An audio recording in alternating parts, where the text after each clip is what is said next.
हम आपको बताना चाहेंगे आज कार्यक्रम में पार्टिसिपेट करने के लिए हमारे साथ स्टूडियो में मेहमान मौजूद हैं। हमारे साथ राकेश नांगे साहब मौजूद हैं जो कि मैनेजिंग पार्टनर है नांगे एंड कंपनी के। आपका स्वागत है कार्यक्रम में। स्वागत है आपका राकेश जी। नमस्कार। नमस्कार जी। हाँ, तो आपके प्रश्नों का हम इंतजार करेंगे और हम आपको नांगे साहब ये बता दें, जिस तरह से ये ओवरऑल टैक्स को लेकर स्पेसिफिकली लोगों के मन में कई प्रश्न होते हैं, तो इसी के जरिए हम आज ये कार्यक्रम के जरिए प्रश्नों को, जो उनकी दुविधा है, जो जिज्ञासा है, उसको हम उठाएंगे और आपसे इस पर बातचीत करेंगे। शुरुआत में आप हमें ये बताएं, इनकम टैक्स रिटर्न फाइल करना बेहद जरूरी और इसमें काफी सारी चीजों को आपको ध्यान में रखना चाहिए। हालांकि इसको सिस्टम को और फ्रेंडली बनाने के लिए काफी सारे कदम तो उठाए जा रहे हैं। रिटर्न भी जिस तरह से अगर हम देखें, ऑप्शन तमाम ऑनलाइन में भी हैं, ऑफलाइन भी आप कर सकते हैं। रिटर्न पेपरलेस है, पर फिर भी डॉक्यूमेंट्स को आप प्रॉपर्ली उसमें इन्फॉर्मेशन दें, उनको संभाल के रखें। आप कुछ टिप्स बताइए रिटर्न फाइल करते समय किन बातों को जहन में रखें, ख्याल रखें। देखिए, सबसे पहली बात यह है कि जिनकी इनकम फ्रॉम सैलरीज है, उनकी last date of tax filing 31 July है for the previous year, financial year 2009 और 10। एक तो मैं ये है कि अंडर द लॉ ये पोजीशन है, अगर आपकी सैलरी टैक्सेबल लिमिट में आती है तो आपके लिए टैक्स फाइलिंग मैंडेटरी है, आपको टैक्स रिटर्न भरनी मैंडेटरी है under the law. Return filing से सबसे पहले आप लोग को सबको पता होना चाहिए कि आप सब लोगों के पास पहले तो होना चाहिए pan number, permanent account number.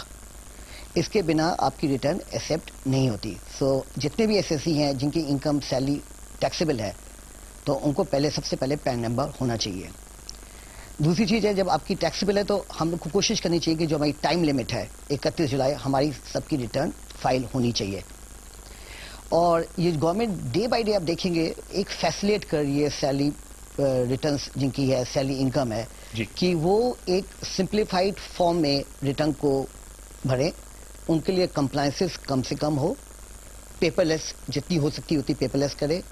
तो आप देखेंगे जो न्यू सिस्टम है, जो न्यू फॉर्म है, पहले तो उन्होंने उसको बहुत छोटा सा 1 या 2 पेज का फॉर्म बना दिया है, सरल फॉर्म बना दिया है जी। सेकेंड, आप देखिएगा कि अब ये पेपरलेस हो गई है। आपको कोई डॉक्यूमेंट जी, जैसे आपने कहा राकेश साहब, हम लौट कर आएंगे, पेपरलेस है, सरल फॉर्म है, लेकिन फिर भी एक इंडिविजुअल इसको लेकर जो उसका कंफर्ट लेवल है शायद इतना नहीं रहता है।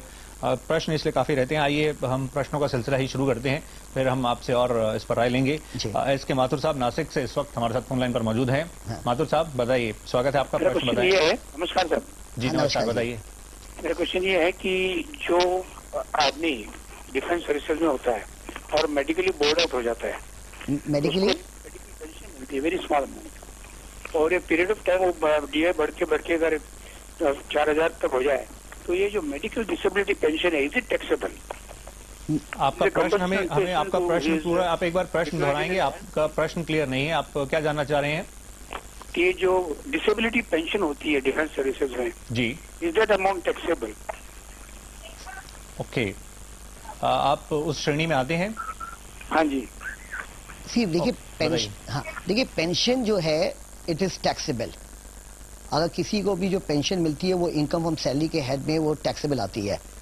तो अगर पेंशन इनकम आती है, पहली चीज तो ये लेकर चलेंगे कि इट इज टैक्सेबल। और पेंशन के अंडर द आर्मी लॉज, इसमें ऐसा डिसेबिलिटी पेंशन, ये अगर स्पेशल आप कह रहे हैं उन आर्मी पर्सनल्स के लिए जो डिसेबल हो जाते हैं जी, उसी पर है इनका प्रश्न जी। है उन आर्मी के लिए there is a special clause, उस पे अब 80D का इसमें नहीं आता। 80D इज नॉट एप्लीकेबल इस चीज में। एब्सोल्युटली हाँ, 80D is a different matter. लेकिन अगर डिसेबिलिटी पेंशन है, अगर उसकी limit under the law provide की हुई है कि डिफरेंट कि उस पर क्या क्या स्लैब है, उसकी कितनी एग्जाम्पशन मिलेगी, तो उसी लिमिट तक ही आपको एग्जाम्पशन मिलेगी, उससे ज्यादा नहीं मिल सकती। बिकॉज दिस इज जो एज पर लॉ प्रोवाइड की उतनी ही मिलेगी।